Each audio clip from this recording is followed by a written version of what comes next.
Ron Sullivan, your online hitting consultant. I want to talk about the root problems from the ground up that young players are experiencing. Okay, and you know, I think that my biggest hope for this video is that, you know, I challenge some people to go, I've never thought about that like that. You know, and it doesn't necessarily mean you're going to use this, but it's certainly something you want to consider when it comes to developing young players. Okay, so the first problem that people normally recognize when they say, let's say you start using video with your young player, and you start going, well, my kid doesn't do it like the pros, right? That there's certain biomechanical understanding that pros have, right, that kids don't have.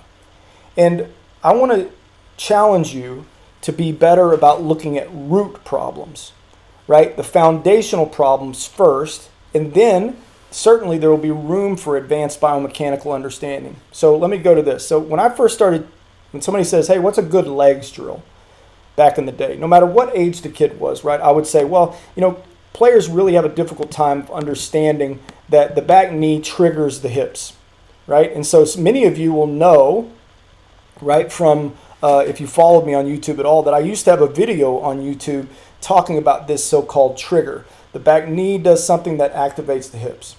So we did this little step through and walk through drill where we did this, and then I deleted that video. I deleted it because I knew as a teacher I was evolving. I said, well, you know what, maybe I understand what the pros look like, but maybe I'm not understanding what the kids are feeling, right? And I think that this is a direction that a lot of people go. Man, I see it really bad in girls softball, is that we really try to develop hitters because they don't look good on video, right? And then we build the whole concept of what they should be doing around, hey, we got to change the way this arm looks, this elbow, this knee is not doing this leg, right? And there's root problems that we're not addressing with that player, all right? So we have to scrap the idea with kids that are learning that their knee does something wrong, right? The first problem that we have out of the gate with kids, we're talking about kids learning. Well, what do kids do when they swing the bat? Let's look at the global problem. Instead of specific, this leg, this knee, this hip, let's look at the global problem. Well, we all agree that kids learning the game cast bats, right? They go, the longer the better is what kids feel, right? They drop their hands, the barrel flattens out behind them prematurely.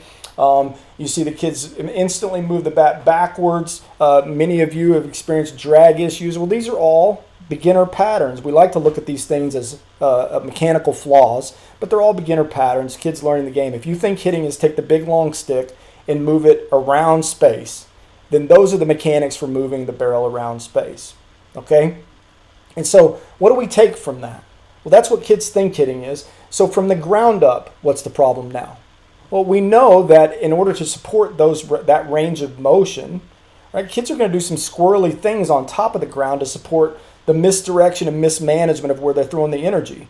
So if I'm going out and around, then my body is probably going to support that. If I drop my hands behind me, right, then my body's probably going to move to my front hip more to compensate for the misdirection. There's a lot of things that kids are going to do naturally to just compensate for this. So the first step, right, is you do have to challenge a player to understand the basic ideas of what we're trying to do with the arm hand barrel unit. Okay, that's a real thing.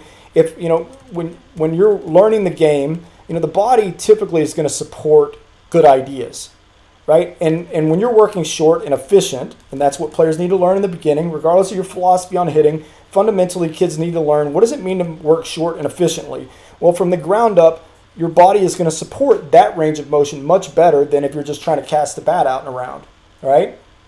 So you improve the function of the arm hand barrel unit, right? The central nervous system is naturally going to get on board from the ground up to make more efficient movement, okay?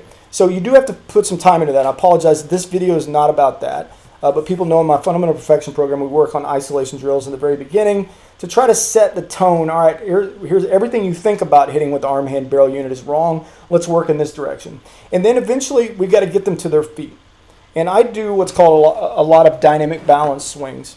And the reason why I do this with kids out of the gate is I'm trying to get players to understand their body's relationship with the ground as an athlete would, not as a robot, okay? I want them to understand their own natural athletic leverage and balance points, and then I want them to use those things, right? So this drill I'm doing over here on the left is something that I use time and time again to show players, especially the players, the young players that I'm working with, that everything they think from the ground up is wrong.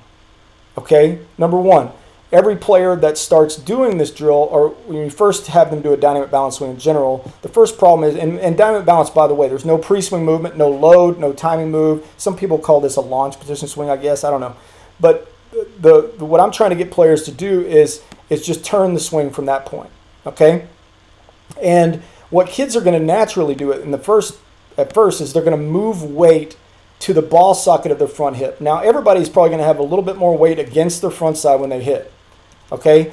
But using the ball socket, like literally being on top of that and turning and using that as your axis of rotation is not the best idea.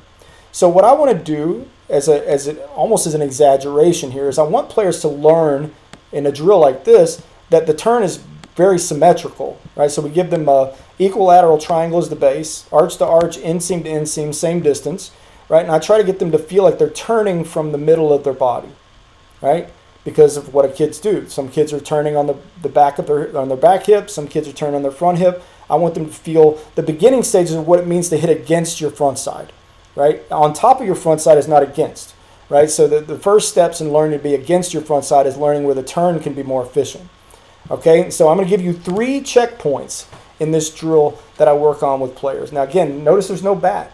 I don't care how well a player can swing a bat with this drill. I just want them to understand this. So we start with the arms folded across the chest, and there's no secret arm move here. I'm just going to get players to throw the folded arms up to a high finish on the other side of their body. So I'm reaching my hands and arms as high as possible in this finishing point. That's the first checkpoint, right? The second checkpoint, which really is just kind of an extension of this anyways, but I want them to show their number here a little bit. All right, and the third checkpoint is finding the balance point on the fatty part of the ball of their foot. Well, why this? Well, when you see players first do this, what they'll end up finishing on is the tip of their toe, right? And if I want a player to start learning how to have a 50-50 distribution, right, as the main idea here, it won't always be able to play out like this, but I want them to learn to turn right from the middle of their body. Then I want to manage 50-50. And if I'm on the tip of my toe here, then I'm probably putting a lot of weight on top of my front hip.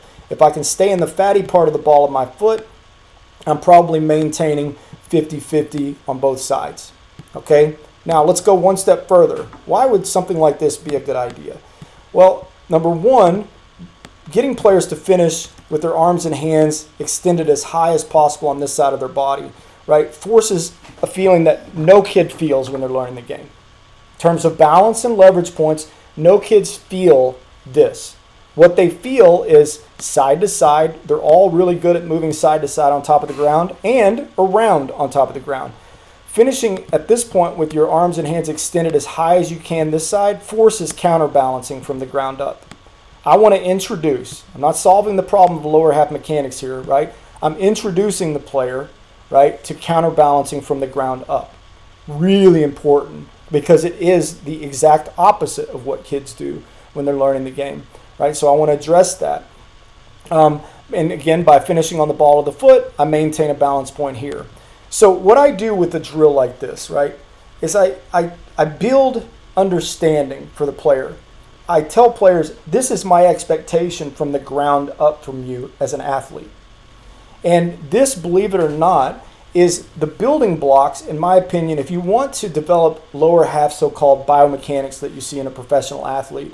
If you skip this point and you just make it about the individual things, this leg, this hip, this front hip, this leg, the extension of the front leg, and you don't understand your own balance and leverage points, it's all for nothing. You can make your lower half look really good and not be accomplishing anything, right? And so I'm going to show you this, and I want you to trust this, okay? When I made this video on the left, I didn't do this with the intention of showing the public. And I certainly didn't do it with the intention of going, I'm going to show a video of Alex Bregman next to me, and we're going to be doing the same thing. That's not what my intention was here. But what I want you to see is that the foundation for lower half function is leverage and balance. Then the layers that we can add to that, as far as advanced layers biomechanically, there's certainly room for that. But if I don't understand this foundationally, right, then I'm really doing a lot of extra work.